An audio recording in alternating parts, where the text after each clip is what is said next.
নিজে থেকে যদি আমার আইন ভালো না লাগে, আমার হুকুম, আমার চূড়ান্ত রায়গুলো যদি তোমাদের কাছে ভালো না লাগে, আমার বিচার যদি তোমাদের কাছে ভালো না লাগে, আমার আসমান ছেড়ে আমার জমিন ছেড়ে তোমরা চলে যাও। আমার আসমান ছেড়ে দাও, আমার জমিন ছেড়ে দাও। আপনাদেরকে প্রশ্ন করতে চাই, বাংলাদেশ ছেড়ে দিলে কি আল্লাহর আসমান জমিন ছাড়া হবে নাকি? ইন্ডিয়া গেলে কি আল্লাহর আসমান জমিন ছাড়া হবে? বাংলাদেশ কার? ইন্ডিয়া কার? নেপাল, ভুটান, আমেরিকা, ইউরোপ কার? সবই তো আমার আল্লাহ রাব্বুল আলামিনের। শত শত যেই দেশগুলো রয়েছে তামাম পৃথিবীটা কার? তামাম পৃথিবীটা তো সেই দাময়, সেই করুণাময় মহান আল্লাহ রাব্বুল আলামিনের। তাহলে আল্লাহর আসমান জমিন ছেড়ে যাওয়ার মতো কোন জায়গা আমাদের আছে নাকি?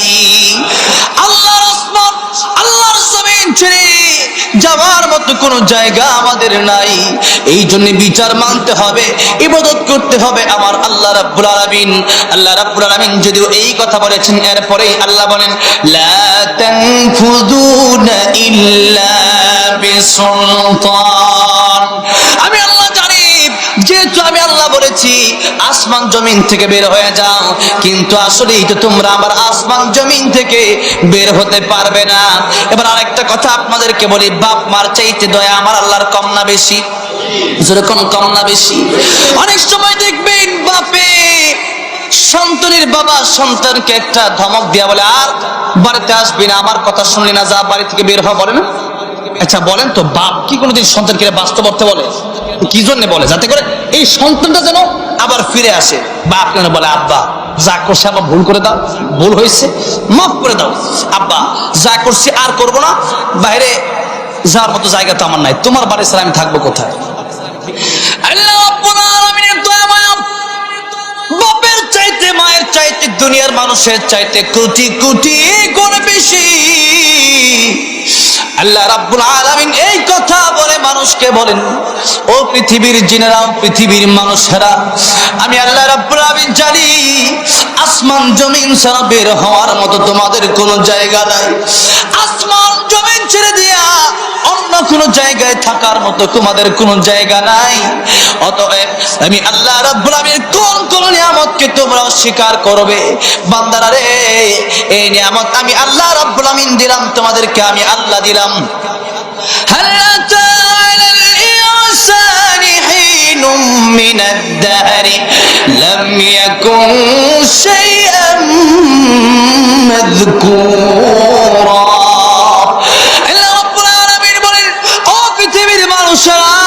একটা সময় তো তোমরা কিছুই ছিলে না, একটা সময় তো তোমরা নাপাক পানিও ছিলে না।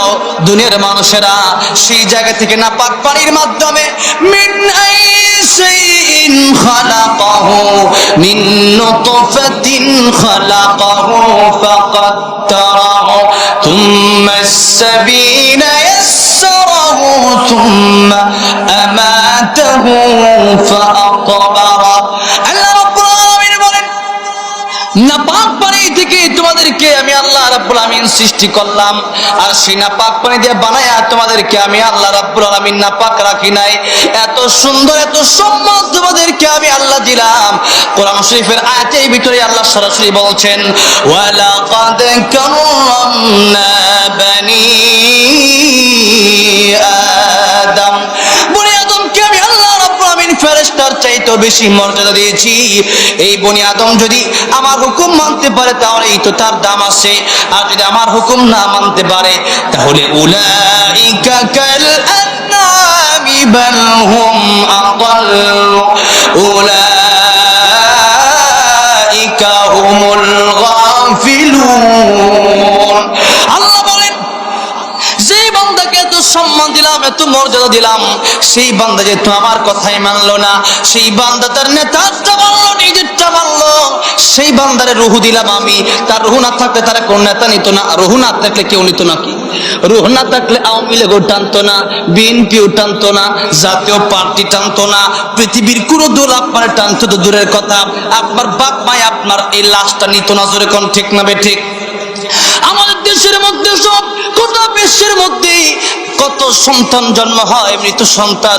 সেই মৃত সন্তানগুলোর লাশ তার বাবা মা নেয় না, এই মৃত সন্তানকে দাফন করে দেওয়া হয়। তাহলে বোঝা গেল আল্লাহ যদি রূহ না দিতেন, সেই রূহ না দিলে, আল্লাহ রাব্বুল আলামিন রূহ যদি আমাদেরকে না দিত, তাহলে বাপ মা আমাদেরকে নিত না। ও দুনিয়ার মুসলমানেরা, এটাই তো বোঝা দরকার। আজকে আমাদের রূহ আছে বলে, জবান আছে বলে আজকে ভাষণ দেওয়ার জন্য বিভিন্ন জায়গায় নিয়ে যায়। আর আজকে সেই জবান দিয়ে যদি না তার পক্ষে গুণগান গাইতে পারি, আমার আল্লাহর পক্ষে গুণগান না গাইতে পারি, এর চাইতে বড় জাহেল, আর চাইতে বড় নাদানের চাইতে বড় মূর্খ আর কেউ হতে পারে না। আজকে তো শুধু তাই না, আমার দেশের মধ্যে, মুসলমানের দেশের মধ্যে যখন নারায়ে তাকবীর আল্লাহু আকবার স্লোগান দেওয়া হয়, তখন বলা হয় আল্লাহু আকবার স্লোগান হলো হুজুরদের স্লোগান, আল্লাহু আকবার স্লোগান হলো জামাতের স্লোগান।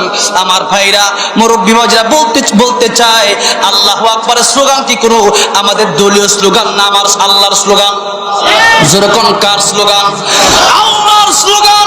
আল্লাহর জমিনে আমরা দিব। আল্লাহর স্লোগান দিতে যারা বাধা দিবে, এর জিহ্বা টেনে ছিঁড়া হবে, তথাপি তার কথা আমরা মানতে পারি না।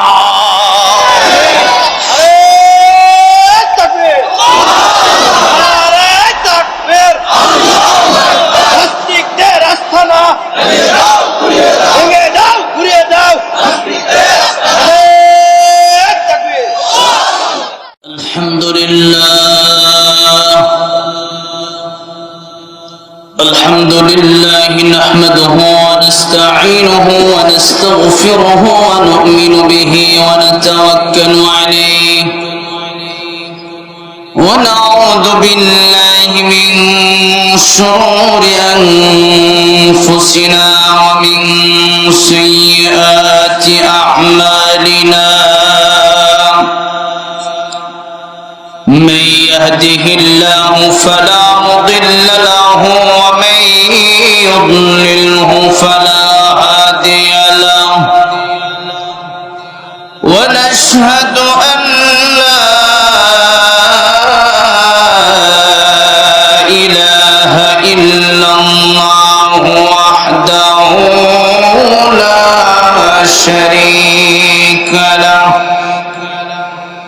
ونشهد أن سيدنا وسندنا وحبيبنا ومولانا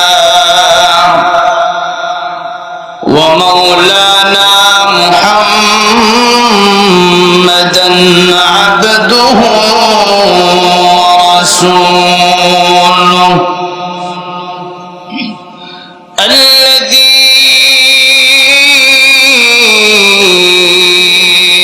أرسل إلى الناس كافة بشيرا ونذيرا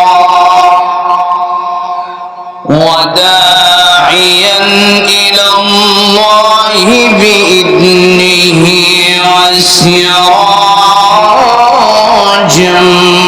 منيرا.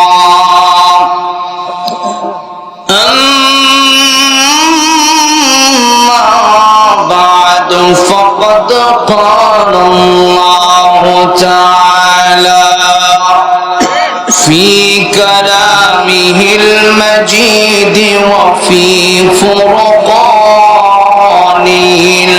الحميد أعوذ بالله من الشيطان الرجيم. بسم الله الرحمن الرحيم. الله لا إله إلا هو الحي القيوم لا تأخذه سنة ولا نوم له ما في السماوات وما في الأرض من ذا الذي يشفع عنده إلا بإذنه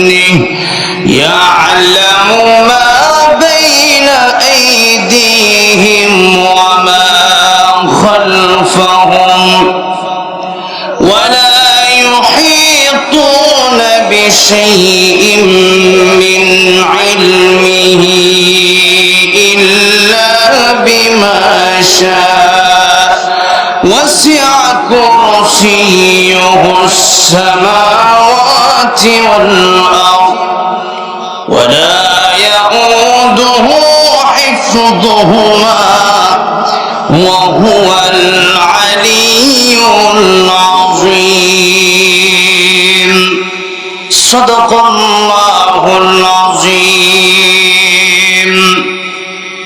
قال رسول الله صلى الله عليه وسلم لا طاعة لمخلوق في معصية الخالق أو كما قال النبي عليه الصلاة والسلام وقال تعالى في شان حبيبه ومحبوبه ومعشوقه مخبرا وآمرا إن الله وملائكته يصلون على النبي يا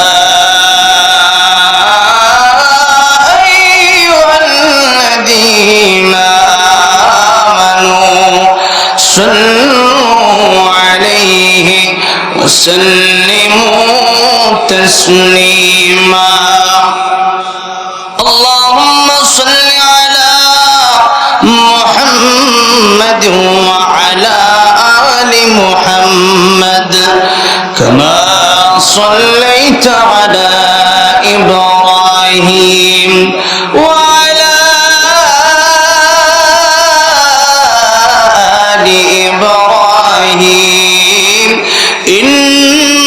إنك حميد مجيد اللهم بارك على محمد وعلى آل محمد كما باركت على إبراهيم وعلى آل إبراهيم إنك حميد مجيد রাসূলুল্লাহ সাল্লাল্লাহু আলাইহি ওয়াসাল্লামের অসংখ্য অগণিত মোবারক বাণী থেকে গুরুত্বপূর্ণ একখানা মোবারক বাণী আপনাদের সামনে পেশ করেছি। যে আয়াতে কারিমা আপনাদের সামনে পেশ করেছি অত্যন্ত পরিচিত আয়াত, যেই আয়াতকে আমরা আয়াতুল কুরসি হিসাবে জানি। আয়াতুল কুরসি যদিও এটা আমরা আয়াতুল কুরসি নামে জানি, অনেকে আয়াতুল কুরসি মুখস্থ পারি না, আবার অনেকে আয়াতুল কুরসি পারলেও আয়াতুল কুরসিতে আল্লাহ রাব্বুল আলামিন কি বলেছেন এটা আমরা জানি না। কারণ আমাদের মাতৃভাষা হলো বাংলা ভাষা, যার কারণে সবাই আরবি পারে না। আবার আরবি পারলেও যে সবাই কোরআন বুঝে বিষয়টা এমনটা নয়। তাহলে আল্লাহ রাব্বুল আলামিন ডাইরেক্ট কোরআন নাজিল করলেই চলতো, অথবা জিবরাইল আলাইহিস সালামের মাধ্যমে আল্লাহ রাব্বুল আলামিন কোরআন দুনিয়াতে পাঠিয়ে দিলেই চলতো।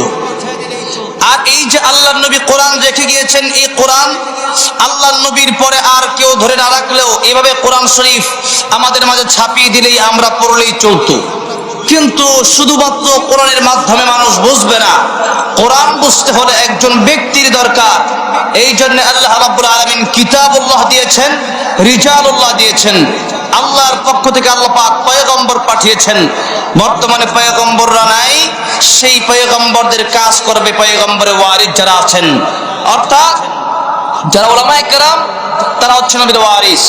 তারা আল্লাহর নবীর এই দায়িত্বটা তারা গ্রহণ করেছেন এবং এই দায়িত্বটা তাদের পালন করতে হবে।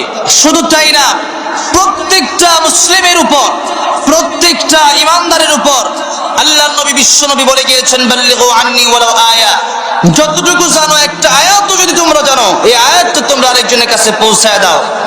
তো জানার জন্য শুধুমাত্র কোরআন দিলেই হবে না, জানার জন্য আল্লাহ রাব্বুল আলামিন কোরআনও দিয়েছেন, নবীও দিয়েছেন। সুতরাং অনেকেই বলে আমরা কোরআন মানি, নবী মানি না। এরা কি ইসলামের সত্যের মাপকাঠিতে আছে না ভুল জায়গায় আছে? অবশ্যই তারা ভুল জায়গায় আছে। আবার অনেকেই বলে যে কোরআন মানি, হাদিস মানি না। এদেরকে মানে নতুন এই দলটা, এদের নতুন আবিষ্কার হয়েছে। এইভাবে আমাদের সমাজ থেকে আস্তে আস্তে ইসলামটাকে উঠে দেওয়ার একটা পায়তারা চলছে। কিভাবে চলছে? আমার কাছেও, শুধু আমার কাছে না, মাঝে মধ্যেই যারা আলহামদুলিল্লাহ বড় আলেম আছে তাদেরকে যদি জিজ্ঞাসা করার সাহস পায় না। আমাদেরকে একটু ছোট দেখলে এদের একটু বেশি জিজ্ঞেস করে আমাদেরকে। এরপরে মাদ্রাসার তালেবুল ইলম যারা তাইসির মিজান নাওয়াবী হেদায়াতুন নাও কাফিয়া সরজামি সরাবেকিয়া মেশকাত দাওরা পড়তেছে, এদেরকে ডাইরেক্ট এসে জিজ্ঞাসা করে, হুজুর মাদ্রাসায় তো পড়েন, তো হাদিস না মানলে কি হবে? কোরআন তো আল্লাহ রাব্বুল আলামিন নাজিল করেছেন, কোরআনই তো মানুষের জন্য যথেষ্ট, এরপর হাদিস কি দরকার? জিজ্ঞাসা অনেকেই করে, কি করে না? এই কথা জিজ্ঞাসা করে, আমাকে জিজ্ঞেস করেছে, এই জন্য আমি বলছি যে এই যে কথাটা জিজ্ঞাসা করলো যে কোরআন মানলেই তো হলো, হাদিসের দরকার নেই। আপনাদেরকে আমি জিজ্ঞাসা করতে চাই, আল্লাহ রাব্বুল আলামিন কোরআন শরীফের ভিতরে আকিমুস সালাহ বলেছেন, আতুজ যাকাত বলেছেন, এই যে নামাজ পড়ার জন্য বলেছেন, যাকাত দেওয়ার জন্য বলেছেন, এই সব কিছুর ব্যাখ্যা কি আল্লাহ পাক ডাইরেক্ট কোরআনে দিয়েছেন না নবী হাদিস শরীফের ভিতরে বলে গিয়েছেন? অবশ্যই নবী হাদিস শরীফের ভিতরে বলে গিয়েছেন। সুতরাং যারা বলে শুধু কোরআন মানি, এদের উদ্দেশ্য হলো আস্তে আস্তে কোরআন বলে, এরপরে কয়েকদিন বলবে, এরপরে কয়েকদিন পরে বলবে কোরআন মানি না। অর্থাৎ যারা কোরআন মানবে তারা হাদিসও মানবে, যারা কোরআন মানবে তারা রাসূলের সুন্নতও মানবে। ঠিক না ঠিক? সুন্নত মানতে হবে। আবার অনেকে শুধু হাদিস, শুধু হাদিস মানবো, আমরা সুন্নত মানবো না। তাহলে এই যে একটা একটা মানা, যে আল্লাহর নবী বলে গিয়েছেন, তারাকতু ফীকুম আমরাইন লান তাদিল্লু মা তামাসসাকতুম বিহিমা কিতাবাল্লাহি ওয়া সুন্নাত রাসূলি। একটু আমি আল্লাহর কোরআন রেখে গেলাম, আরেকটু আমি আমার সুন্নাহ রেখে গেলাম। এই দুটি জিনিসের সমন্বয়ই তোমাদের থাকতে হবে। এর ভিতরে যদি কেউ বলে একটা মানি আরেকটা মানি না, তার ঈমান ঠিক থাকবে? রাসূলের হাদিস না মানলে ঈমান থাকবে? তাহলে হাদিস, রাসূল সাল্লাল্লাহু আলাইহি ওয়াসাল্লাম বলেছেন, আমি তোমাদের সামনে আল্লাহর কোরআনও রাখলাম, আবার আল্লাহর এই আমার এই বাণী আর আল্লাহর নবী যে কথাগুলো বলেছেন, যে হাদিসগুলো বলেছেন, নবী কি নিজের পক্ষ থেকে বলেছেন না আল্লাহর পক্ষ থেকে বলেছেন?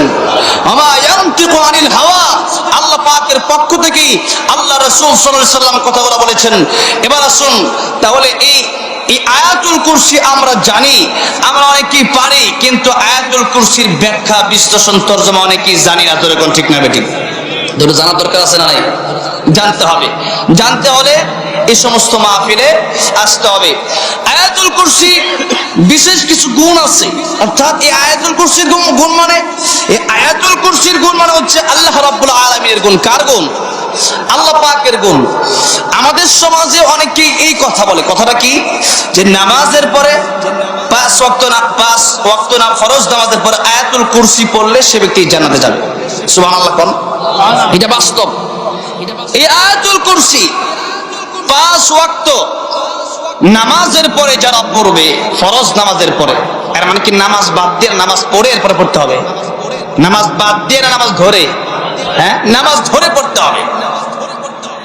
আল্লাহ রাসূল সাল্লাল্লাহু আলাইহি ওয়াসাল্লাম বলেন, যারা আয়াতুল কুরসি এই 5 ওয়াক্ত ফরজ নামাজের পরে পড়বে, তাদের মৃত্যুর যন্ত্রণা হবে না। সুবহানাল্লাহ।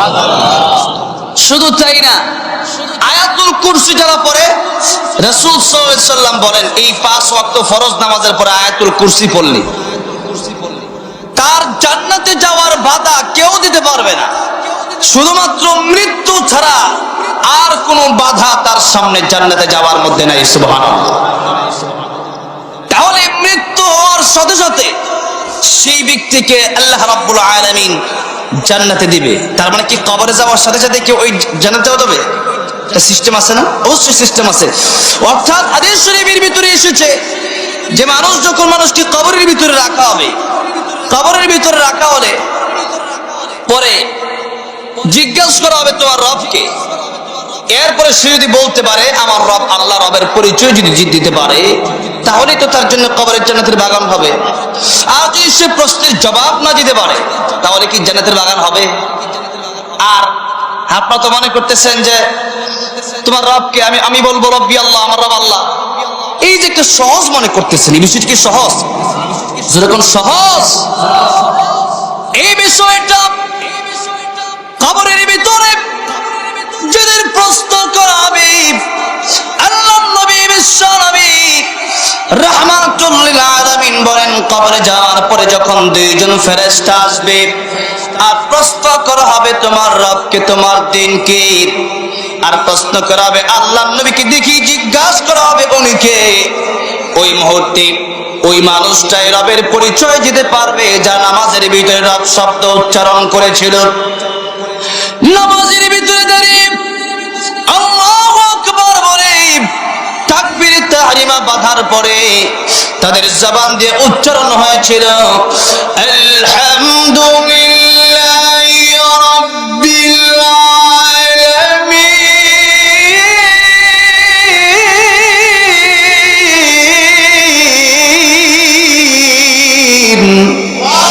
এই রব শব্দ যাদের জবান দিয়ে উচ্চারণ হয়েছে প্রতিদিন নামাজের মধ্যে, রুকুতে গেলে পরে সুবহান রাব্বিয়াল আযীম, সিজদায় যাওয়ার পরে সুবহান রাব্বিয়াল আ'লা, এই যে রব শব্দ বারবার উচ্চারণ করেছে, ফরজ নামাজে রবের নাম উচ্চারণ করেছে, ওয়াজিব নামাজে, নফল নামাজে, তাহাজ্জুদে যারা আল্লাহর নাম তাদের জবান দিয়ে উচ্চারণ হয়েছে, ওই কবরে যাওয়ার পরে তাদের জবান দিয়ে অটোমেটিক্যালি বের হয়ে যাবে আমার রব আল্লাহ, সুবহানাল্লাহ।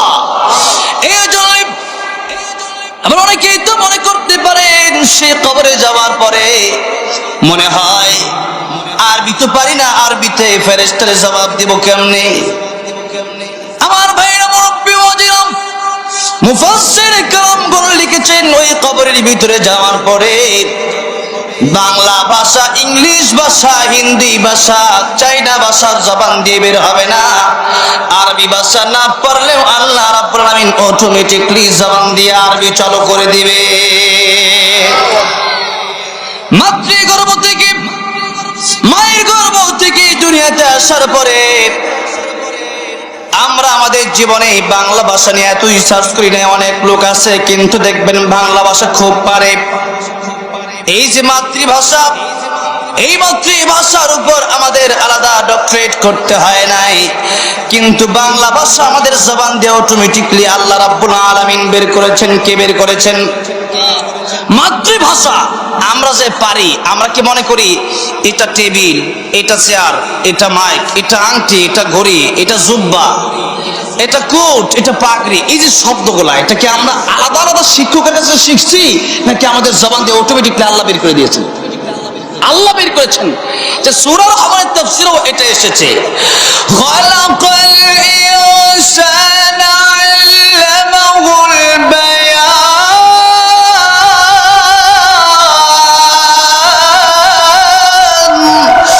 আল্লাহ রাব্বুল আলামিন বলেছেন মানুষকে আমি আল্লাহ রাব্বুল আলামিন ভাষা শিখিয়ে দিয়েছি। আরেক আয়াতে আল্লাহ রাব্বুল আলামিন বলেন আল্লামাল ইনসানা মা লাম ইয়ালাম, মানুষ যা জানতো না আমি আল্লাহ রাব্বুল আলামিন তা মানুষকে শিখিয়েছি। তো এবার শুন, এই যে জিনিসগুলোর নাম, তো এই সব কিছু কি আমরা পড়ে পড়ে শিখছি না অটোমেটিক্যালি আস্তে আস্তে আমাদের জবান দিয়ে বের হয়েছে? অটোমেটিক্যালি আমাদের জবান দিয়ে বের হয়েছে। ঠিক তেমনি ভাবে কবরে যাওয়ার পরেও ভাষা যদিও বাংলা হয়, ইংলিশ হয়, অনেক মুরব্বীরা আছেন যদিও আরবি পারে না, হয়তো কোরআন শরীফটা সহি শুদ্ধ করে পড়তে পারে, আর নামাজটা ঠিকভাবে আদায় করে মহান আল্লাহ রাব্বুল আমিনের প্রতি ঠিকভাবে ঈমান এনেছে, যদিও তারা আরবির উপর সাহিত্যিক হয় নাই, কিন্তু কবরে যাওয়ার পরে অটোমেটিক্যালি আল্লাহ রাব্বুল আমিন তাদের জবান দিয়ে আরবি বের করে দিবেন। আল্লাহ রাব্বুল আলামিন উনার নাযিলকৃত এই আয়াতুল কুরসি যারা পড়বে, এই আয়াতুল কুরসি পড়ার কারণে আমার আল্লাহ রাব্বুল আলামিন কবরে যাওয়ার সাথে সাথে জান্নাতের মালিক বানায় দিবে। এইজন্য হাদিস শরীফের ভিতরেও এসেছে, আল কবরু রাউযাতুম মির রিয়াজিল জান্নাহ আও হুফরাতুম মিন হুফারিন নার। কবরটা কারো জন্য জান্নাতের বাগান হয়ে যাবে, আবার কবরটা কারোর জন্য জাহান্নামের গর্ত হয়ে যাবে। অনেক আল্লাহওয়ালারা কবরের ভিতরে তো জান্নাতের বাগানও দেখেছেন। এই জন্য কবরটা জান্নাতের বাগান হতে হলে আমল করতে হবে আয়াতুল কুরসি। আমরা আমল করতে পারবো কারা কারা? দুই হাত করে দেখাই। লিল্লাহি তাকবীর, লিল্লাহি তাকবীর। আল্লাহ কবুল করেন। হাত নামান। এবার হাত যেহেতু উঠিয়েছেন, কারা কারা আয়াতুল কুরসি পারেন একটু দেখতে চাই। আলহামদুলিল্লাহ। তাহলে আজকের এই এত বড় একটা ময়দানে অনেকে হাত উঠাতে পারলেন না। যারা হাত উঠাতে পারলেন না, এদের ভিতরে লজ্জা লাগছে না? কষ্ট হয় নাই? আচ্ছা, তারা হা না বলুক। যারা উঠেছেন আপনারা বলেন, যারা হাত উঠাতে পারে নাই তাদের লজ্জা হয় নাই? হয়েছে। আচ্ছা, আজকের এই মাহফিলে মনে করেন 1 থেকে 2000 লোক হবে। 2000 ধরেন, 2000 লোকের ভিতরে আপনি আয়াতুল কুরসি পারেন না। এই যে আমি জিজ্ঞেস করলাম, একজন মুসলমান হয়ে এত যদি লজ্জা হয়, শরম লাগে, মানে মুখটা নিচের দিকে চলে যায়, কিয়ামতের কঠিন ময়দানে কোটি কোটি মানুষ সেদিন থাকবে। সমস্ত মানুষ যাদের বিচার কিয়ামতের ময়দানে হবে, সেদিন যদি আল্লাহ জিজ্ঞেস করে কারা কারা কোরআন পারো, তারা হাত তুলবে। যারা কোরআন পারে না, এরা যদি হাত না তোলে, এদের কেমন লাগবে? কি ভালো লাগবে না খারাপ লাগবে? অবশ্যই সেদিন মাথা, আজকে তো মাথা নিচু করে রাখতে পেরেছি, লজ্জা আর কিছু না। মাহফিল থেকে চলে যাওয়ার পর তার কষ্ট লাগবে না। কিন্তু কিয়ামতের কঠিন ময়দানে কি শুধু লজ্জা পেলেই হবে নাকি? কোরআন যারা পারে না, আজকে আমাদের সমাজে অনেক মুরব্বীরা আছে কোরআনই পারে না, তাই জন্য বড় আফসোস হয় আমার। আজকে মুরব্বী হয়ে গেছেন, কোরআন পারেন না। আপনাদের লজ্জা হওয়া দরকার যে আপনি কোরআন পারেন না। আপনি ইঞ্জিনিয়ার হন, কোরআন পারেন না। ডাক্তার হন, কোরআন পারেন না। আপনার ইঞ্জিনিয়ার হওয়া, ডাক্তার হওয়া ফরজ না, আপনার জন্য কোরআন শিক্ষা করা ফরজ। ঠিক না বেঠি? কোরআন শিক্ষা করা আপনার জন্য ফরজ। আপনি নামাজ পড়ছেন তো নামাজ যে পড়ছেন, নামাজ কি হচ্ছে আপনার? নামাজ ভঙ্গের কারণ, আমরা সাধারণত নামাজ ভঙ্গের অনেকগুলো কারণই আছে, হাদিসে তো অনেক কারণগুলাই আছে, কিন্তু সাধারণত যারা মক্তবে পড়েছেন তারা কয়টা কারণ জানেন? বলেন, একটু জোরে বলেন, একটু জবান দিয়ে আমার সাথে কথা বললেন।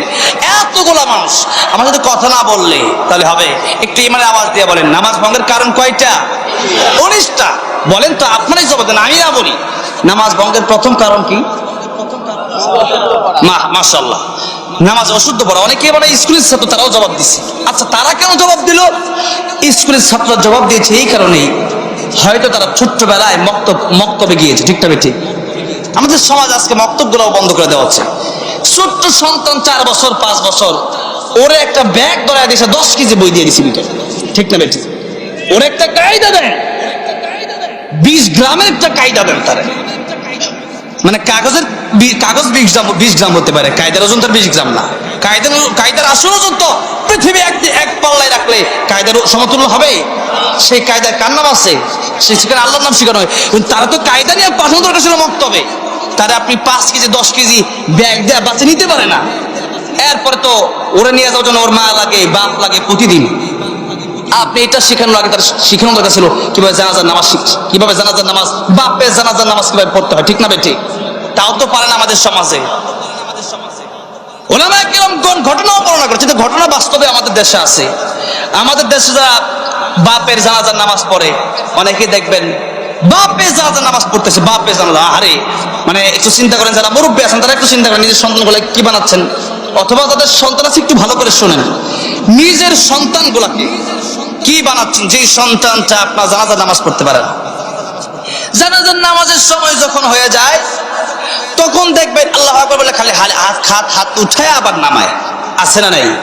আবার ঈদের নামাজের সময় অনেকে তো, আমাদের দেশের এক মন্ত্রী জিজ্ঞাসা করছে, আমাদের দেশে ঈদের জামাত কয়টায়? 8:30টায়। 8:25 বাজে, এখনো আজান দিলেন না যে? আচ্ছা বলেন তো, ঈদের নামাজের আজান আছে? এই জানাজার নামাজের আজান আছে? হ্যাঁ, জানাজার নামাজের আজান তো আপনার জন্ম যখন হয়েছে তখনই জানাজার আজান হয়ে গেছে। আজান হয়ে গেছে। জন্মের সময় কি বাপ মা আজান দেয় না, একামত দেয় না? দেয়। কেন দিচ্ছে? আজান একামত হওয়ার পরে কি নামাজের জন্য বাকি থাকে সময়? নাকি সাথে সাথে ইমাম সাহেব আল্লাহু আকবার নামাজে দাঁড়ায় যায়? নামাজে দাঁড়ায় যায়। আযান ইকামতের পরে আল্লাহু আকবার বলে নামাজ দাঁড়ায় যায়। জন্মের পরে আযান, ডাইন কানে আযান, বাম কানে ইকামত দিয়ে আল্লাহ পাক বুঝায় দিলেন যে ও বান্দারা, মরতে বেশি সময় দেরি হবে এটা মনে করবা না। আযান শেষ, ইকামত শেষ, এখন নামাজের জন্য অপেক্ষা, বেশি দেরি করবা, এই মুহূর্তে তোমাদের মৃত্যু হয়ে যেতে পারে। আযানও শেষ, ইকামতও শেষ, নামাজ কি দেরি হবে না খুব নিকটবর্তী? যেরকম নিকটবর্তী। বলতেছিলাম আজকে এই জানাজার নামাজ তারা পড়তে পারে না কেন? আজকে আমাদের সমাজে মক্তবটাও পর্যন্ত আমরা অনেকে বন্ধ করে দিয়েছি। আগে যে একটা সিস্টেম ছিল যে আগে এই গ্রাম অঞ্চলগুলোতে মানুষ কায়দা নিয়ে সন্তানগুলোকে পাঠাতো, সেই সিস্টেমটা এখন বন্ধ হয়ে গেছে। এই যে বড় বড় অনেক অনেক ছেলেরা যারা হয়তো কলেজ ইউনিভার্সিটিতে পড়ে, তারা বললো আয়াতুল কুরসি পারি, অথবা নামাজ ভঙ্গের কারণ প্রথম কারণটা বলতে পারলো। কেন বলতে পারলো? সেই মক্তবে এগুলো শেখানো হয়েছে, ঠিক না ভাই? ঠিক। এই জন্য প্রাথমিক শিক্ষাটা ইসলামিক শিক্ষা হওয়া চাই। এক নম্বর সব আজকের ওয়াজের কথা হলো এটাই যে প্রাথমিক শিক্ষা কোন শিক্ষা হওয়া চাই? জোরে বলেন, কোন শিক্ষা হওয়া চাই? কু আনফুসাকুম ওয়া আহলিকুম নারা, সূরাতুত তাহরিমের 6 নম্বর আয়াতের ব্যাখ্যায় সমস্ত বিশ্বের মুফাসসিরিনে কালামগণ লিখেছেন যে যদি নিজে জাহান্নাম থেকে বাঁচতে হয়, পরিবারকে বাঁচাতে হয়, তাহলে সে ব্যক্তিকে আগে দিন শিখতে হবে, পরিবারকে দিন শিখাতে হবে। তাহলে রাজি আছি না নাই আমরা? ইনশাআল্লাহ আল্লাহ যেন কবুল করবেন, আমিন। বলতেছিলাম আয়াতুল কুরসি আজকে সবাই পারি না। না পারার কারণ হলো যারা একজন মুসলমান তারা তো কমপক্ষে আয়াতুল কুরসি তো পরের কথা। আজকে অনেকে সূরা ইখলাস পড়ে না, সূরা ফাতিহা পড়ে না। এই জন্য আয়াতুল কুরসি যারা পারেন না, শিখার দরকার আছে না নাই? শিখে নেবেন ইনশাআল্লাহ। এই এলাকায় তো খুলনা অঞ্চলে তো আলহামদুলিল্লাহ আলেমদের বাহার, আলেমের সাগর, ঠিক না ভাই? ঠিক। এই দেশে এত আলেম, বাংলাদেশের সবচেয়ে বড় আলেমের জায়গায় হলো এই বাড়ি হলো এই খুলনা, আলহামদুলিল্লাহ। কোন আচ্ছা নাম নাই বললাম, আপনারা তো চিনছেন, ছিলেন নাই? আচ্ছা, হ্যাঁ, আল্লামা দিলওয়ার হোসেন সাইদির বাড়ি কই? কই? আচ্ছা, এই পিরোজপুর তো খুলনার পাশে, নাকি বলেন? এরপরেও আমাদের এই খুলনার অনেক আলেমরা আছে, এই এলাকার বক্তা আছে না মনোয়ার হোসেন মুমিন সাহেব, এই স্টেজে যারা আছেন সবাই তো আমাদের সবাই তো আলেম, আলহামদুলিল্লাহ বলেন। এই স্টেজে এই এখানে যারা বসে আছেন, বেশি আম পাবলিক বেশি না আলেম বেশি? আজকে আলেম বেশি, তার মানে খুলনা আলেম বেশি।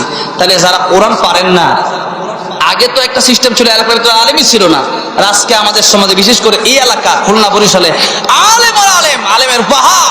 তাহলে এদের জন্য কি আয়াতুল কুরসি কোরআন শরীফ শিখে কষ্টকর? কষ্ট না। এই জন্য সবাই আলেমের কাছ থেকে শিখে নেবেন, বলি ইনশাআল্লাহ।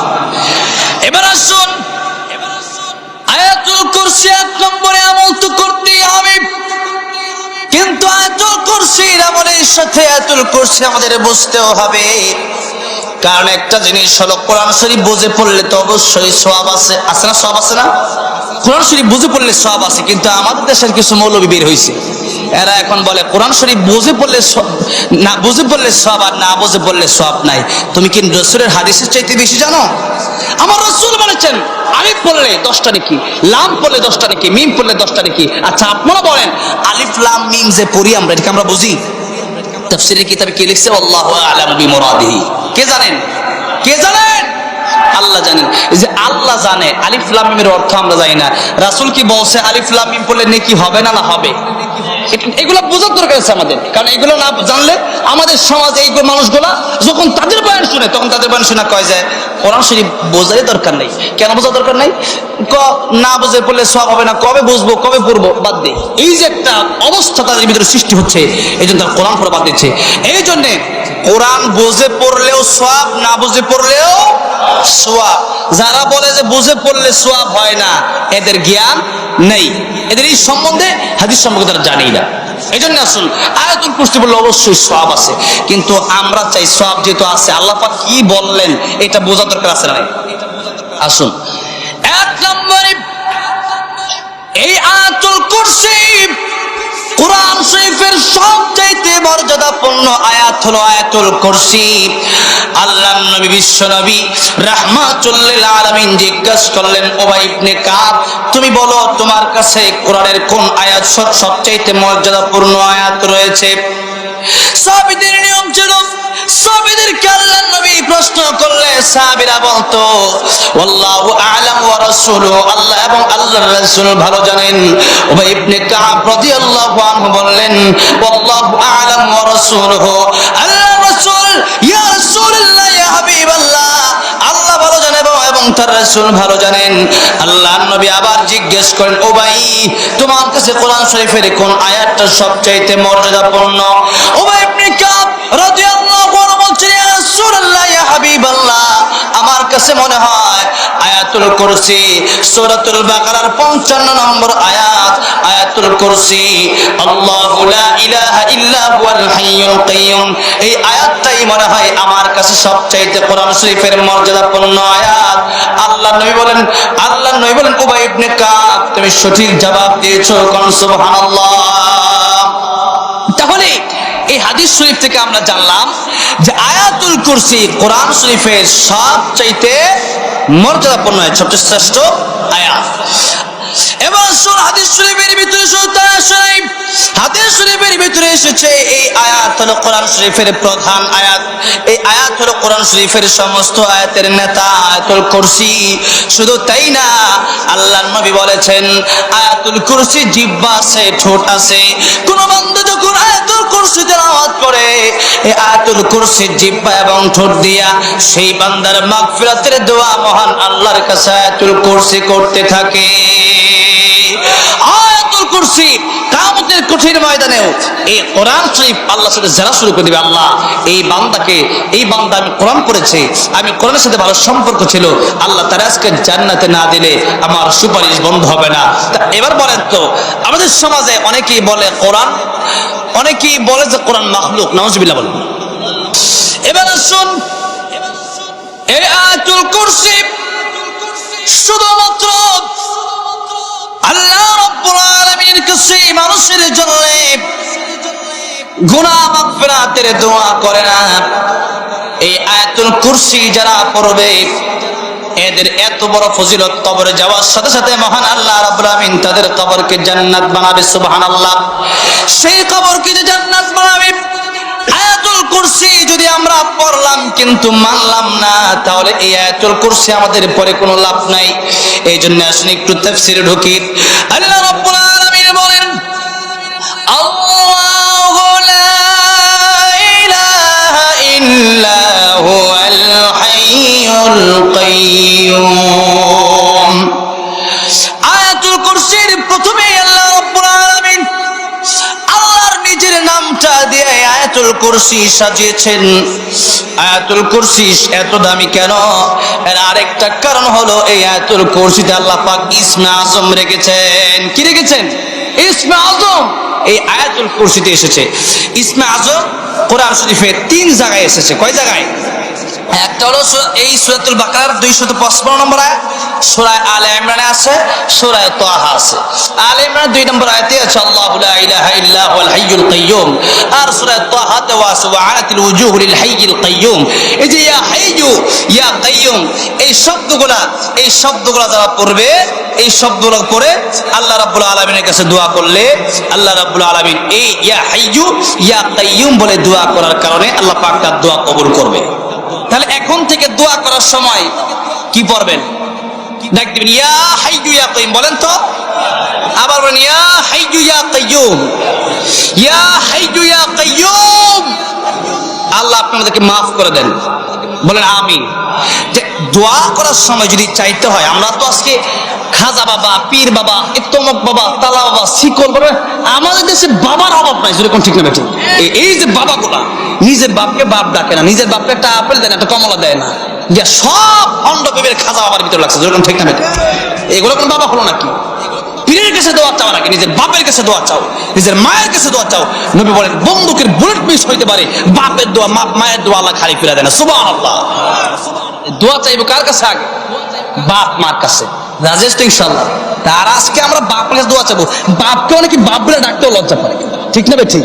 শুধু তাই না, বাপকে তো বাপ বলে ডাকে, তো বাপ যদি কিছু হেলো কথা বলো, মা যদি বলে একটু দূর থেকে আপনি ঢাকা আছেন, মা হলো খুলনা, মা যদি বলে বাবা কেমন আছো, বাবা আমার ব্যস্ত আছি, রাখো রাখো রাখো, পরে কথা বলবো, এই যে ফোন রেখে দিচ্ছে। কিন্তু তার প্রেমিকের সাথে রাতকে দিব্যি কথা বলছে, কয়েক ঘন্টা কথা বলছে, প্রেমিকের সাথে কথা বলে লাগে না, কিন্তু মায়ের সাথে বাপের সাথে কথা বললে বলে ব্যস্ত ব্যস্ত। ঠিক না বে ঠিক? এই হলো আমাদের অবস্থা। তো এই জন্য দোয়া চাইতে হবে আগে পীরের কাছে, হুজুরের কাছে না, আগে বাপ মার কাছে। আরো জোরে বলতে হবে, কার কাছে? বাপ মার কাছে। কথাটা যেন মনে থাকে, কথাটা মনে রাখবেন, আমল করার চেষ্টা করুন। বাপ মার কাছে দোয়া নিয়ে দেখেন কি শান্তি জীবনে। এই জন্য বাপ মার দোয়া নিবেন ইনশাআল্লাহ। এবার আসুন বলতেছিলাম, আল্লাহ রাব্বুল আলামিন এই আয়াতুল কুরসি সাজিয়েছেন মহান আল্লাহ রাব্বুল আলামিনের নাম দিয়া। ইসমে আজম এই আয়াতের ভিতরে আল্লাহ পাক রেখেছেন। ইসমে আজম পড়ে আল্লাহর কাছে চাইলে আল্লাহ পাক সেই দোয়া কবুল করে। আর আয়াতুল কুরসির শুরুতে আল্লাহ নিজের এমন একটা নাম বলে দিলেন আল্লাহ রাব্বুল আলামিন। আল্লাহ রাব্বুল আলামিনের সবচেয়ে প্রিয় নাম, আল্লাহর হাজার হাজার নাম রয়েছে। কত নাম? হাজার হাজার নাম আল্লাহর আছে। এর ভিতরে সর্বশ্রেষ্ঠ নাম হলো আল্লাহ। আমরা আল্লাহ রাব্বুল আলামিনকে আল্লাহ বলে ডাকি। আবার হিন্দুরাও আর বিভিন্ন ধর্মের যেমন ভগবান বলে, ঈশ্বর বলে।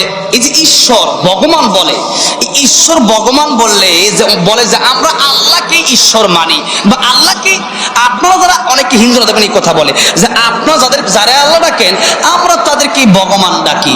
আচ্ছা বলেন তো, আল্লাহর ভগবান আপনার নিজের ইচ্ছায় ডাকলেই হবে, না আল্লাহর ইচ্ছায় আল্লাহকে ডাকতে হবে? আল্লাহ যেভাবে বলেছেন, আল্লাহ তো নিজের নাম দিয়েছেন। আচ্ছা মনে করেন আমার নাম জুবাইর আহমদ তাশরিফ, এখন আমার নাম তাশরিফের জায়গায় কেউ যদি কয় তুশরিফ, আমি কি খুব খুশি হব? মনে করেন আমার একটা তয়কার তা, এই তার আকারের জায়গায় যদি পেজ দিয়া তুশরিফ কয়, তাইলেই তো আমার মেজাজ গরম হবে। তাই আল্লাহ পাকের আল্লাহর জায়গায় যদি হিন্দুরা ভগবান কই, নাকি আল্লাহ শুনবে নাকি? আর ভগবান এইটার স্ত্রীলিঙ্গ আছে, আছে না? ঈশ্বর এর স্ত্রীলিঙ্গ আছে, গড এর স্ত্রীলিঙ্গ। যেমন ভগবানের স্ত্রীলিঙ্গ ভগবতী, ঈশ্বরের স্ত্রীলিঙ্গ ঈশ্বরী, এরপরে গডের স্ত্রীলিঙ্গ আছে গডেস। তাহলে এই যে কথাগুলো এদের স্ত্রীলিঙ্গ আছে। আচ্ছা বলেন তো আল্লাহর কি স্ত্রী আছে? তা আল্লাহর কি স্ত্রী আছে? আল্লাহর স্ত্রী নেই। তা আল্লাহর স্ত্রী নাই, জন্য আল্লাহ শব্দের কোনো স্ত্রীলিঙ্গ নাই। সুবহানাল্লাহ। শুধু তাই না, আল্লাহ রাব্বুল আলামিন নামটা যে দিলেন আল্লাহ শব্দ, এই আল্লাহ শব্দ কত সুন্দর আল্লাহর নাম। হিন্দুরা যে ভগবান কয়, আচ্ছা ভগবান, এই যে ভগবানের ব যদি আপনি বাদ দিয়ে দেন তাহলে কি হয় বলেন? বলেন গবান। গবান শব্দের অর্থ কি? কাটা ফাড়া, একজনকে খুন করে ফেলে, এইটা হলো গবান শব্দের অর্থ। আচ্ছা এরপরে আমি গ বাদ দিলাম, থাকে কি? বান। বান মানে কি? বান মারা, জাদু করা, টোনা করা, জাদু টোনা করা, এটাকে বান মারা, দেখে বান। আচ্ছা এটাও বা বাদ দিয়ে দেন, তাহলে কি থাকবে? এটা আওয়াজ দিয়ে বলেন না, না এইভাবে তো আওয়াজ করা যাবে, এটা আওয়াজ দেন কি থাকবে? দুনতান্ন। আচ্ছা দুনতান্ন দিয়ে কি হয়? নাই। দুনতান্ন দিয়ে কি হয়? নাই। তার মানে তাদের কোনো ক্ষুধা নাই, তারপরে ডাকে তাদের ব্যাপার। তার মানে বাদ দিলে গবান হয়ে যায়, এমন অর্থ যেটা আল্লাহর সাথে যায়। বান জাদু টোনা এটাও আল্লাহর সাথে যায় না। এরপরে ফার মারা, একজন মানুষকে কূপ দেওয়া, এগুলো আল্লাহর সাথে যায় না। দুনতান্ন দিয়ে নাই মানে তো আল্লাহ তো আসলে নাই, নাই আবার হয় কেমনে? তাহলে এই কিছুই তো আল্লাহর সাথে যায় না। কিন্তু আল্লাহ রাব্বুল আলামিন যে আল্লাহ শব্দ দিলেন, এই আল্লাহ শব্দের প্রতিটা অক্ষর কেটে দিলে আল্লাহর নাম থাকে কি থাকে না? যেমন আপনি যদি আল্লাহর নাম থেকে আলিফ শব্দ বা হামজা শব্দ কেটে দেন, তাহলে আল্লাহ রাব্বুল আলামিন কোরআন শরীফের ভিতরে বলেছেন লিল্লাহি মুলকুস সামাওয়াতি ওয়াল আরদ। আল্লাহ রাব্বুল আলামিন কোরআন শরীফের ভিতরে বলেছেন আসমান এবং জমির রাজত্ব মহান আল্লাহ রাব্বুল আলামিনের কাছে। এখানে আল্লাহ রাব্বুল আলামিন আলিফ শব্দ বাদ দিয়ে লিল্লাহি বলেছেন। আবার যদি আপনি লিল্লাহ শব্দ থেকে লাম বাদ দিয়ে দেন, তাহলে থাকে লাম আর হা। আল্লাহ রাব্বুল আলামিন কোরআন শরীফের ভিতরে এই লাম আর হা দিয়েও আয়াত বর্ণনা করে বলেন লাহু মা ফিস সামাওয়াতি ওয়া মা ফিল আরদ। আল্লাহ রাব্বুল আলামিনের এই লাম আর হা থেকে যদি লাম বাদ দিয়ে দেন, শুধু হাটা রাখেন, সেই হা দিয়ে আমার আল্লাহর নাম আছে না নাই? হুয়াল্লাহুল্লাযী লা ইলাহা ইল্লা হু আলিমুল গায়বি ওয়াশ শাহাদাতি হুয়ার যে আমার আল্লাহ রাব্বুল আমিন হুয়া শব্দ ব্যবহার করে আল্লাহর নাম বলেছেন, তাহলে আল্লাহর নামের আলিফ কাটলেও আল্লাহ থাকে, লাম কাটলেও আল্লাহ থাকে, আরেক লাম কাটলেও আল্লাহ থাকে, শুধু হা থাকলেও আল্লাহ থাকে, আর তাদেরটা কিছুই থাকে না।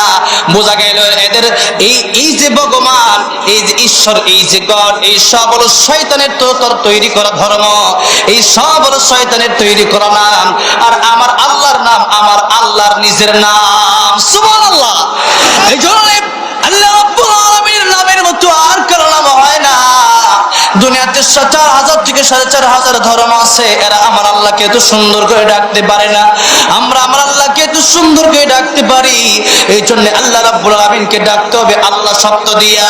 এবার আসুন, আল্লাহ রাব্বুল আলামিন বলছে আল্লাহু লা ইলাহা ইল্লাহু, আমি আল্লাহ রাব্বুল আলামিন ছাড়া আর কোনো মাবুদ নাই, আমি আল্লাহ রাব্বুল আলামিন ছাড়া আর কোনো ইলাহ নাই।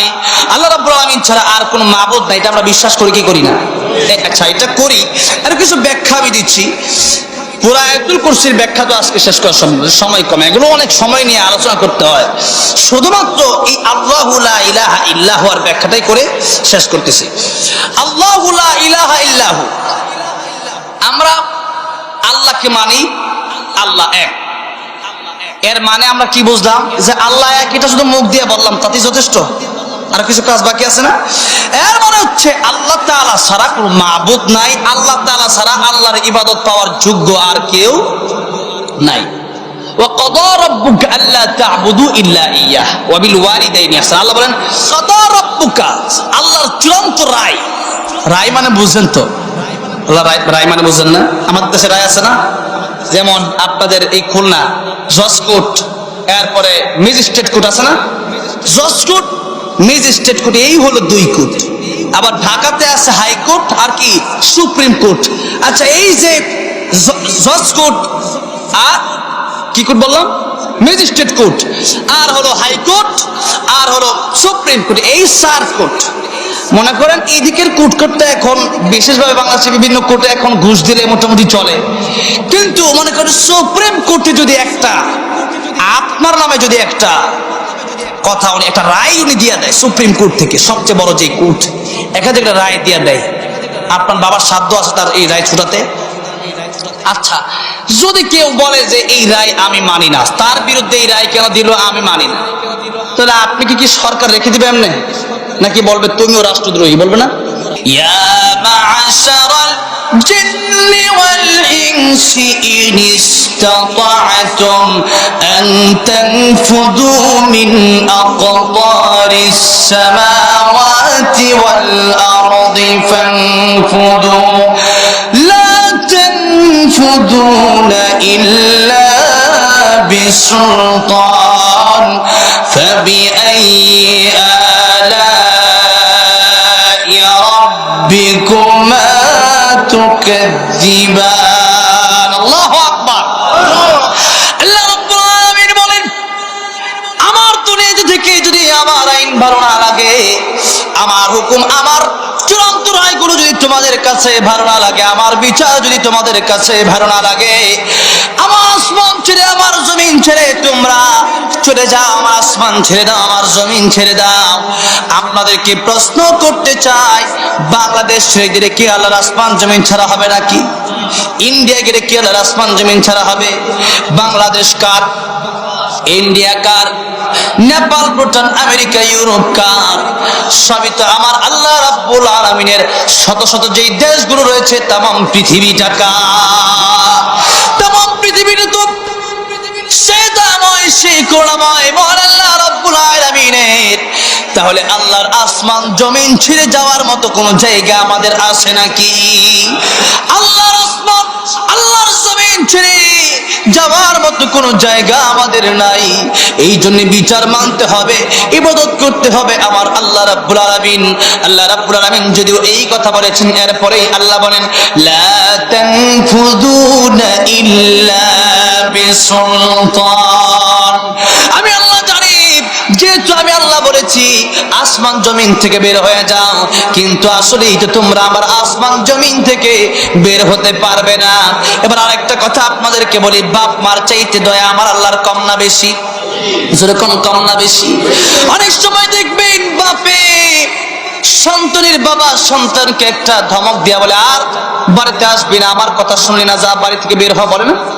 আচ্ছা বলেন তো, বাপ কি কোনোদিন সন্তানকে বাস্তব অর্থে বলে? কি জন্য বলে? যাতে করে এই সন্তানটা যেন আবার ফিরে আসে। বাপ কেন বলে, আব্বা যা করছে আবার ভুল করে দাও, ভুল হয়েছে মাফ করে দাও, আব্বা যা করছি আর করবো না, বাইরে যাওয়ার মতো জায়গা তো আমার নাই, তোমার বাড়ি ছাড়া আমি থাকবো কোথায়? থাকার জায়গা আছে? নানির বাড়িতে গেলেন, নানির বাড়ি এটা কার বাড়ি? বাপের শ্বশুর বাড়ি। এরপরে যাবেন খালার বাড়িতে, আর কই যান? খালার বাড়িতে যাবেন, বাবা বলবে তোর তোর খালার বাড়ি, আর আমার তো আমার শালির বাড়ি। আচ্ছা এরপরে গেলেন ফুফুর বাড়ি, ফুফুর বাড়ি কার বাড়ি? আপনার ফুফুর বাড়ি। আগে তো আপনার বাপের বোনের বাড়ি, ঠিক না বেঠিক? তা আপনি যেখানে যাবেন সব তো আপনার বাপের আত্মীয়। আগে তো আপনার বাপ, বাপের আগে তো আপনি না, আপনি কি বাপের আগে? তাহলে আপনার আত্মীয়তা বাপ দিয়ে আপনার আত্মীয় হয়েছে। বাপ যদি এই কথা বলে, আপনি যেখানেই যান, বাপ এই কথা বলে কেন? যে বাড়ি থেকে বের হয়ে যায়, এই কথাগুলো বলে কেন? যাতে করে আত্মসমর্পণ করে, সেটা যেন আর বেয়াদবি না করে। বাবা বলে, বাবা যা করছে আর করবো না, এই শেষ, আব্বা আগামী থেকে আপনার কথা শুনবো। এই জন্য তো বাপ এই কথা বলে, ঠিক না বেঠিক? আল্লাহ রাব্বুল আলামিনের দয়া মায়া বাপের চাইতে মায়ের চাইতে দুনিয়ার মানুষের চাইতে কোটি কোটি গুণ বেশি। আল্লাহ রাব্বুল আলামিন এই কথা বলে মানুষকে বলেন, ও পৃথিবীর জিনেরা, পৃথিবীর মানুষেরা, আমি আল্লাহ রাব্বুল আলামিন জানি আসমান জমিন ছাড়া বের হওয়ার মতো তোমাদের কোনো জায়গা নাই। আসমান জমিন ছেড়ে দিয়া অন্য কোনো জায়গায় থাকার মতো তোমাদের কোনো জায়গা নাই। অতএব আমি আল্লাহ রাব্বুল আলামিন কোন কোন নিয়ামতকে তোমরা অস্বীকার করবে? বান্দারা রে, এই নিয়ামত আমি আল্লাহ রাব্বুল আলামিন দিলাম, তোমাদেরকে আমি আল্লাহ দিলাম। هل أتى على الإنسان حين من الدهر لم يكن شيئا مذكورا।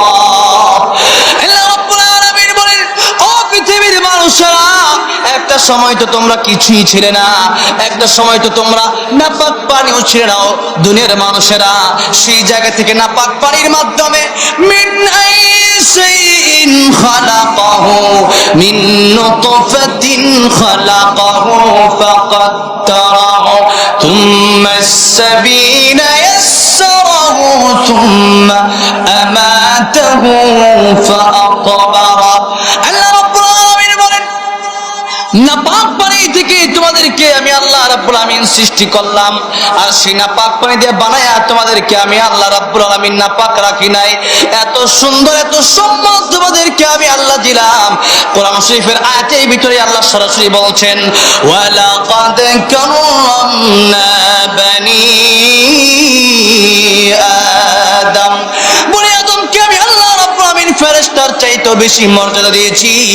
এই বনি আদম যদি আমার হুকুম মানতে পারে তাহলেই তো তার দাম আছে, আর যদি আমার হুকুম না মানতে পারে তাহলে উলাইকা কাল আনআমি বাল হুম আদাল উলাইকা হুমুল গাফিলুন। আল্লাহ বলেন, যে বান্দাকে এত সম্মান দিলাম, এত মর্যাদা দিলাম, সেই বান্দা যেহেতু আমার কথাই মানলো না, সেই বান্দা তার নেতারটা মানলো, নিজেরটা মানলো, সেই বান্দারে রুহু দিলাম আমি। তার রুহু না থাকলে তারা কোন নেতা নিত না, রুহু না থাকলে কেউ নিত নাকি? রুহু না থাকলে আওয়ামী লীগও টানতো না, বিএনপিও টানতো না, জাতীয় পার্টি টানতো না, পৃথিবীর কোন দল আপনার টানতো তো দূরের কথা, আপনার বাপ মাই আপনার এই লাশটা নিত না। জোরে কোন ঠিক না বেঠিক?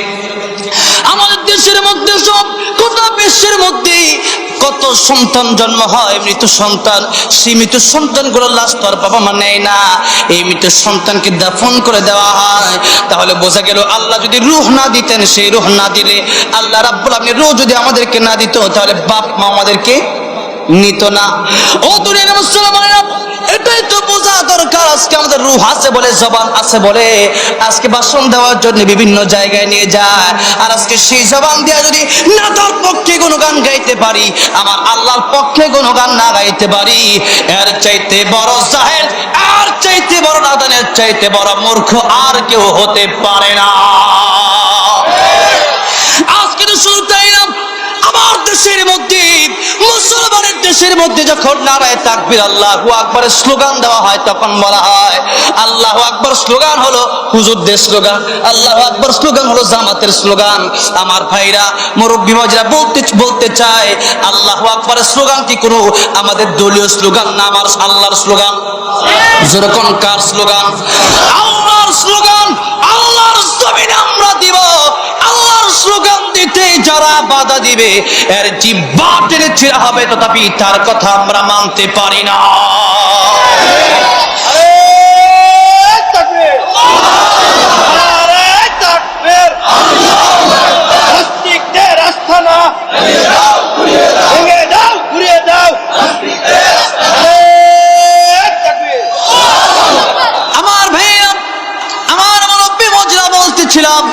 আল্লাহ রাব্বুল আলামিন দুনিয়া থেকে মানুষকে বের হয়ে যাওয়ার জন্য বলেছেন। তামাম পৃথিবী ছেড়ে দুনিয়া থেকে আমাদের বের হয়ে যাওয়ার কোনো জায়গা নাই। এই জন্য আল্লাহ রাব্বুল আলামিন বলেন তোমাদেরকে বের হওয়ার জন্য আমি আল্লাহ রাব্বুল আলামিন বলি নাই বান্দারে তুমি আমি আল্লাহ রাব্বুল আলামিনের ইবাদত করো, আর কারো ইবাদত করবে না। আমি আল্লাহ রাব্বুল আলামিনের কাছে সারেন্ডার করো। তাহলে আল্লাহ রাব্বুল আলামিন যে বললেন আল্লাহু লা ইলাহা ইল্লাহু, এর অর্থ হলো আল্লাহ রাব্বুল আমিন ছাড়া ইবাদতের যোগ্য আর কেউ। তার মানে মাজারে গিয়ে সিজদা দেওয়া যাবে, মানুষের পায়ে সিজদা দেওয়া যাবে, কবরে গিয়ে সিজদা দেওয়া যাবে, পীরের কাছে চাওয়া যাবে। চাইতে হবে কার কাছে? জোরে কোন কার কাছে? আল্লাহ রাব্বুল আলামিন বলেন ইয়া আইয়ুহাল্লাযীনা আমানু ইসতাঈনু বিস-সাবরি ওয়াস-সালাহ ইন্নাল্লাহা মা'আস সাবিরিন। দুটি জিনিসের মাধ্যমে তোমরা আমার কাছে চাইবা। এই দুটি জিনিস মনে রাখবেন, একটা হলো ধৈর্য, আরেকটা হলো নামাজ। নামাজের আগে আল্লাহ ধৈর্যের কথা বলেছেন, এই জন্য ধৈর্য হারা হলে চলবে না। ধৈর্য আগে, নামাজ আগে। এই যে এখন ঠিকঠাক আছে, ধৈর্য আগে। কি আগে? ধৈর্য আগে। জবাব দিবেন, একটু বুঝে শুনে জবাব দিয়েন। অনেকে জাহান্নামে যাবে এক ব্যক্তি, সবাই কই সুবহানাল্লাহ। আমি কি কই আসলাম? ওইটা মমি সিং, বুঝতো? এটা আপনাদের এলাকার মানুষ, তাহলে আলহামদুলিল্লাহ মনে ঠিক আছেন। আবার এটা আমাদের এলাকার কথা বলতেছি আর কি। তো এই জন্য একটু বুঝে শুনে জবাব দিয়েন। তাহলে কয়েকটা জিনিসের মাধ্যমে আল্লাহ রাব্বুল আলামিনের কাছে চাইতে হবে। দুইটা। আল্লাহ পাক নামাজের কথা আগে বলেছেন না ধৈর্যের কথা আগে বলেছেন? ধৈর্য। সবরি ওয়াস সালাহ, সবর মানে ধৈর্য, আর সালাহ মানে নামাজ। এই সবর আগে করো, কারণ ধৈর্য যদি না থাকে নামাজের ভিতরে মন বসে না। বসে জুমার নামাজে যখন সময় হয়ে যায়, ইমাম সাহেব কয় আল্লাহু আকবার, পিছন থেকে একজন করে রুকুতে যাবে, তাহলে সব দৌড় দিছে। আস্তে কোনো ঠিক না ঠিক। আর যখন হুজুর সালাম ফিরাইছে, সুন্নতের খবর নাই, কিসের মোনাজাত কিসের কি, সব দৌড় দিছে। যেরকম ঠিক না ঠিক। তার মানে ধৈর্য নাই। আল্লাহ বলছেন আগে ধৈর্য অর্জন করো। ধৈর্য আমাদের ভিতরে, ধৈর্য না থাকলে নামাজের ভিতরে মন বসবে না। ধৈর্য এবং নামাজ দুটিই লাগবে, মানতে পারবো তো ইনশাল্লাহ। একে তো ধৈর্য আর নামাজ। তা ইবাদতের ভিতরে প্রথম ইবাদত হলো নামাজ। কি? নামাজ। নামাজ পড়বো তো ইনশাল্লাহ। এইটাই হলো আয়াতুল কুরসির তাফসীরে শুনলেন। নামাজ পড়বেন, এটা তো আল্লাহকে মানবেন। নামাজ পড়বেন তার মানে আল্লাহকে মানা হবে। আর নামাজের পরে আয়াতুল কুরসি পড়বেন। যাদের মুখস্থ তারা মুখস্থ করবেন, বলি ইনশাআল্লাহ। আয়াতুল কুরসি এর চাইতে বড় সহজ কাজ আর কি হতে পারে? অত কষ্ট না, লা ইকাল্লিফুল্লাহু নাফসান ইল্লা উসআহা। কষ্ট দেন নাই, মানুষকে সহজ দিয়েছেন। আল্লাহ পাক যদি বলতো 5 ওয়াক্ত নামাজের সময় না দিয়া, আল্লাহ যদি বলতেন যে 5 বার তোমরা পাহাড় কাটো, মাটি কাটো, তাহলে কেমন হতো? তাহলে কষ্ট হইতো না? যদি বলতো এই শীতের ভিতরে 1 ঘন্টা করে 5 ঘন্টার সময় নদীর ভিতরে দাঁড়ায় থাকবা, তাহলে কেমন হতো? তা আল্লাহ পাক এগুলো দিচ্ছেন। আল্লাহ পাক নামাজ পড়ে একটু আমরা সিজদা দাও, আমি আল্লাহ তাতেই খুশি। এই জন্যে আল্লাহ পাককে সিজদা দিলেই আমার আল্লাহ খুশি।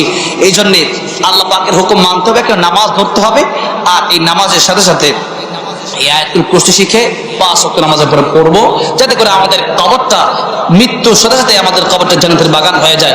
আল্লাহ পাক যে কথাগুলি বললাম বুঝার আমল করার তৌফিক দান করেন, আমিন। ওয়া আখিরু দাওয়ানা আলহামদুলিল্লাহ।